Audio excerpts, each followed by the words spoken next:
Chapter 7 When the Walls Fell. The stars rested peacefully above the Pride Lands, the moon shimmering in his usual white glimmer. And there, on the furthest edge of Pride Rock, not visible from the main den, nor within earshot, stood Simba, Prince of the Pride Lands, expectantly in front of his best friend Nala. Just a few seconds prior, he had mustered up the courage to tell her 3 important words. I love you. She had already known that he loved her and had responded accordingly with, I know. It wasn't just about love itself. It was about Simba no longer hiding behind a veil of anger and stubbornness, him being ready to feel vulnerable. Simba didn't know if Nala loved him the way he loved her. The 2 cubs looked at each other, and Simba once again fell into her azure blue eyes, as if into an ocean. Though now that he had told her his true feelings, he no longer felt helpless being targeted by their gaze. He felt an aura of kindness emanating from them, now that they truly could see him. Finally, Nala opened her mouth again and spoke. Simba, she began. Simba's pulse started to accelerate. I love you too. Then she quickly took 2 steps forward, placing her face only millimeters away from Simba's. He felt her breath tickling his whiskers. Not knowing what to do, Simba just stood there, wide-eyed and nervous, as well as a bit scared. Had she really just said that? Did she just tell him that? Before Simba could finish this thought, Nala whispered with a foxy smile, You look as scared as a deer in headlights. Then she pounced on him and went for a kiss. Simba didn't just look as scared as a deer in headlights. He felt like it too. Helpless, confronted with a feeling of warmth and belonging. It was as though everything around him had just disappeared, and now there was only him and Nala floating in a sphere of colors. He closed his eyes, and it felt as though the kiss went on forever. He could feel his pulse and felt Nala's lips on his. After forever and just a bit more had ended, Nala dissolved the kiss and looked at him with a warm smile. She put her head on Simba's shoulders. He was still in trance, but reality slowly came back to him. That was... Wow. Wow? Nala asked playfully. Yeah, wow. A few more seconds flew by before Simba whispered into Nala's ears. Could we keep this between us? Nala backed up in surprise. What? She asked. It's got nothing to do with you. It's just that everyone, including my parents, is probably just gonna go all cutesy-wootsy on us if we tell them. Showing visible disdain, Simba cringed at that thought. Nala was once again baffled. Are you serious? She asked in angry disbelief. After all what's happened? Anger grew in her voice, and Simba wasn't sure why. He had confessed his love to her, and she even shared his feelings. Not everybody needed to know about their relationship, he reasoned. Nala had pinned him down again and was now growling at him before he could inquire any further. You are an unbelievable childish idiot. I give you 10 seconds to tell me why you need to keep our relationship a secret, and the argument of I'm too much of a baby to take a bit of teasing doesn't count. Looking into her azure blue eyes, now threatening him ferociously, Simba tried to think of a good answer, but nothing came to mind. Then he remembered something that his dad had taught him a few months ago. Upon learning that his son was terrified of lightning bolts, Mufasa took Simba aside. He spoke patiently with him. Listen, son. Sooner or later, you can't just go hide between your mother and I during each and every lightning storm. I won't force you to face your fears, but I want you to try.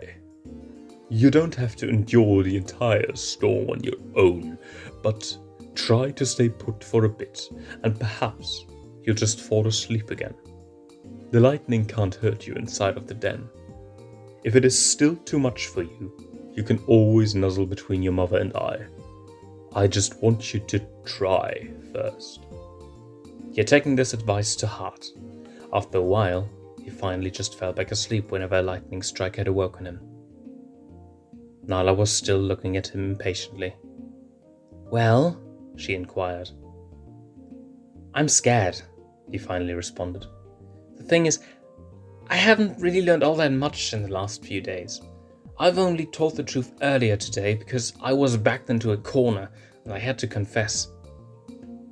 Now it's different. Right now, I'm only cornered by you, and you are too beautiful in the pale moonlight for your threats to bear any weight." He sighed. "I'm sorry.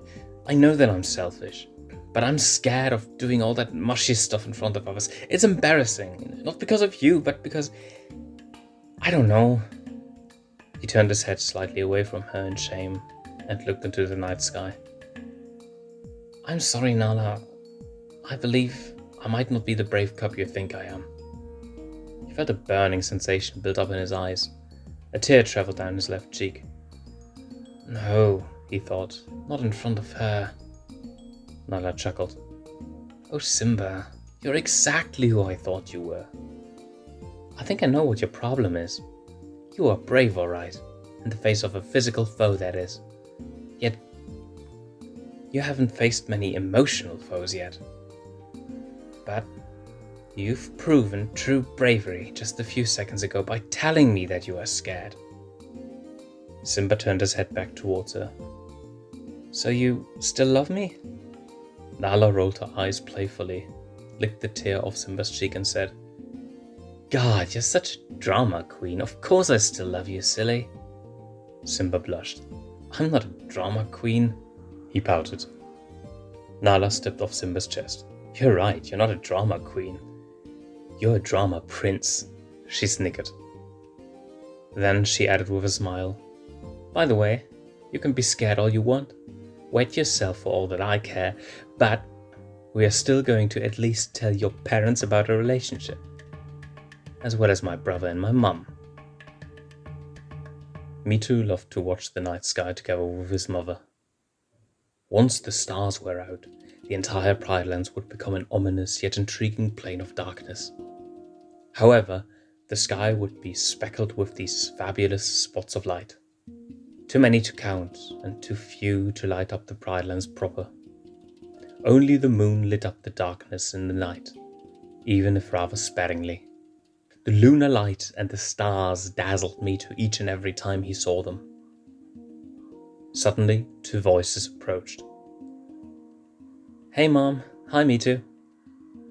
"Hello Nala's mom, hi Mitu." It was Nala and Simba. Nala liked to join into the stargazing every now and then, but why was Simba here? Mitu pondered. "Simba has two things to say. First, to you, Mitu, and then to you and Mom," Nala said. Both Serafina and Mitu looked at the prince of the Pride Lands with curiosity. Simba didn't quite understand what exactly he would have to tell Mitu. But then he remembered. "Okay, so... Mitu, It felt like a heavy stone was bearing him down with every word that he tried to say to Mitu. What he had said earlier had been hurtful, deeply hurtful, and he really felt like he needed to apologize. "Mitu, I didn't mean any of it. You're one of the greatest friends I could ever have wished for, but sometimes my mouth is faster than my mind, and I just say things that I don't mean. Maybe I said those things because deep down I knew that they were not just going to hurt you, but if somebody had told them to me, they would have stung just as much." Mitu approached Simba and sat down just a few centimeters in front of him. "Requesting permission to hug," he said. Simba just nodded. Mitu went in for the hug. "It's alright. It felt really bad when you said it, but I forgive you," he said. It was a short and quick moment, but it was a moment that was important for both of them. As Mitu resolved the hug, Simba turned to Nala's mother. Simba looked nervous. Ah, he stuttered. What is it, sweetie? We don't bite, said Serafina in a trusting, motherly voice. That is, Nala and I, we are... Nala gave him a playful push, resulting in Simba slightly tumbling to the side. Hey, he said in irritation, don't push me while I'm about to tell your brother and your mom that we are together. He froze. Both Serafina and Mitu looked at the couple in surprise. Then Mitu started to smile. Oh my gosh, he said. That is so adorable. Simba rolled his eyes. Here we go. Serafina smiled her motherly smile. I was wondering when you were gonna ask Simba out. Actually, said Nala, Simba asked me out. Serafina looked at Simba with bemusement. Well, I'll be damned. The rowdy prince and troublemaker has a soft side, as well as a heart big enough for both my children, as it seems. However, should you ever think about breaking my daughter's heart, I'll make sure you end up with more than just one soft side. Simba swallowed and gave a sheepish smile. Understood, ma'am. He really asked you out and wanted to tell everybody about it? Asked Mitu. Well, he's not exactly Mr. Mature. I had to convince him to tell his parents and you too about it. Because he was too scared. Mitu chuckled. I guess the fierce prince of the Pride Lands has a tad less fierce than everybody, thanks. However, I just want to know one thing. Simba had no idea what Mitu was on about. That would be? He asked, oblivious. Well, you know, we made a bet. You lost. Therefore, you are now required to fulfill your part of the agreement. Simba realized what Mitu meant. Is that really necessary? Both Nala and Serafina looked at Simba, whose face reddened. He sighed a tad reluctantly, but did as he was told. Alright, so you two already know that Mitu and I involuntarily kissed. He and I also made a bet, and I lost that bet. So now I have to tell him, and right now by default you two, how it felt. It was my first kiss, and it was a bit out of nowhere, but he hesitated. It did feel warm, kind of good, a bit fuzzy, and it was short. I didn't enjoy it that much. He half-heartedly backpedaled. Mitu looked at him with his left eyebrow arched. Okay, I was actually quite a bit bedazzled by it, but, you know, I like Nala's kisses a bit better, he concluded, still blushing but managing to smile nonetheless. Later that night, Nala and Mitu were still lying outside, watching the stars. They had cuddled up to one another, with Simba in the middle, and Mitu and Nala to the left and the right of him. They sparkle like water in the sunshine, Simba said in awe as he observed the night sky. Nala and Mitu agreed. Say, noted Mitu, didn't your dad mention something about getting punished tomorrow? He asked. Oh man, why do you have to remind me of that?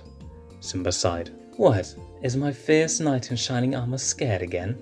Teased Nala playfully. Well, if he's scared, he might need kisses of courage from both his maiden and his squire, Mitu added mockingly. Before Simba could react, Nala and Mitu had given him a simultaneous kiss on each cheek. He couldn't help but giggle. You two are far too good for me, he stated. Then he laughed and added, I behave like a total cunt, and you two still like me.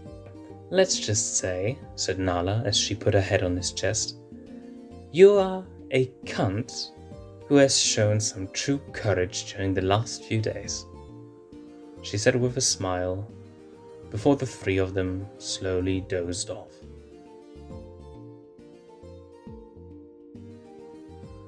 The end.